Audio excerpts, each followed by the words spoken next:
ಆತ್ಮೀಯ ಸಮಸ್ತ ವೀಕ್ಷಕ ಬಂಧುಗಳಿಗೆ ಸ್ವಾಗತ ಸುಸ್ವಾಗತ. ನೀವು ನೋಡ್ತಾ ಇರುವಂತ ದೃಶ್ಯ ನಮ್ಮ ಮೈಸೂರಿನ ಮೊನ್ನೆ ಭಾನುವಾರ ನಡೆದಂತಹ ಮೈಸೂರಿನ ಚಾಮುಂಡಿ ಬೆಟ್ಟ ಅಂತಂದ್ರೆ ಚಾಮುಂಡಿ ಬೆಟ್ಟಕ್ಕೆ ನಡ್ಕೊಂಡು ಹೋಗೋ ದಾರಿ ಏನಿದೆ ಅಲ್ಲಿ ಸ್ವಚ್ಛ ಭಾರತವನ್ನ ಅನುಷ್ಠಾನ ಮಾಡಿದ್ದಾರೆ. ಅಂದ್ರೆ ಸ್ವಚ್ಛ ಭಾರತ ಒಂದು ರೀತಿಯ ಸ್ವಚ್ಛ ಮಾಡುವ ಪ್ರಕ್ರಿಯೆ ಮಾಡಿದ್ದಾರೆ. ನಮ್ಮ ಮೈಸೂರಿನ ಪ್ರತಿಷ್ಠಿತ ಸಂಸ್ಥೆ ಆದಂತಹ ರಂಗ್ಸನ್ಸ್ ಏರೋಸ್ಪೇಸಿನ ಅಲ್ಲಿಯ ಕಂಪ್ನಿಯ ಎಂಪ್ಲಾಯೀಸ್ಗಳು ಅಂತಂದ್ರೆ ಕಂಪ್ನಿಯ ಆಡಳಿತ ವರ್ಗ ಹಾಗೂ ಕಾರ್ಮಿಕ ವರ್ಗ ಎರಡು ಸೇರಿ ಈ ಒಂದು ಕೆಲಸವನ್ನ ಮಾಡಿ ಯಶಸ್ವಿಯಾಗಿದೆ.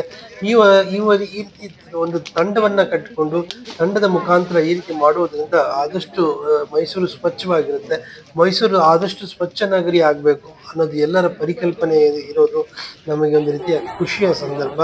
ಹಾಗೂ ನಮ್ಮ ಮೈಸೂರು ಯಾವಾಗ ಎಂದೆಂದಿಗೂ ಕೂಡ ಸ್ವಚ್ಛ ನಗರಿ ಆಗಿದೆ ಅಂತ ಬಯಸ್ತಾರಲ್ಲ, ಇದು ಒಂದು ರೀತಿಯ ತುಂಬಾ ಸಂತೋಷ ಆಗುತ್ತೆ. ಈ ಸಂತೋಷ ಎಲ್ಲರಿಗೂ ಪ್ರೇರಣೆ ದೊರಕಿದೆ ಅಂತ ನಾನು ಭಾವಿಸ್ತಾ, ಎಲ್ಲರಿಗೂ ಕೂಡ ಮಾದರಿ ಆಗಿದೆ ಅಂತ ಭಾವಿಸ್ತಾ ತುಂಬಾ ಸಂತೋಷ ಆಗುತ್ತೆ ಈ ಒಂದು ತಂಡ ಮಾಡಿರುವಂತ ಕೆಲಸ ನೋಡಿದ್ರೆ. ಮೆಚ್ಚುಗೆ ನನ್ನದು.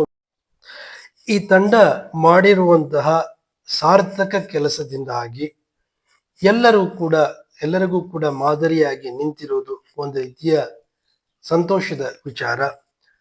ಸಾಕಷ್ಟು ಹೆಬ್ಬಾಳ ಕೈಗಾರಿಕಾ ಪ್ರದೇಶ ಇರ್ಬೋದು, ಮೇಟಗಳ್ಳಿ ಕೈಗಾರಿಕಾ ಪ್ರದೇಶ ಇರ್ಬೋದು, ಈ ತರ ಕೈಗಾರಿಕಾ ಪ್ರದೇಶಗಳಿಗೆ ಹೋದ್ರೆ ಸಾಕಷ್ಟು ಕಾರ್ಖಾನೆಗೆ ಹೋಗುವಂತ ದಾರಿಯಲ್ಲಿ ಸಾಕಷ್ಟು ಕಸದ ರಾಶಿ ಕಣ್ಣು ಮುಂದೆ ಕಾಣುತ್ತೆ.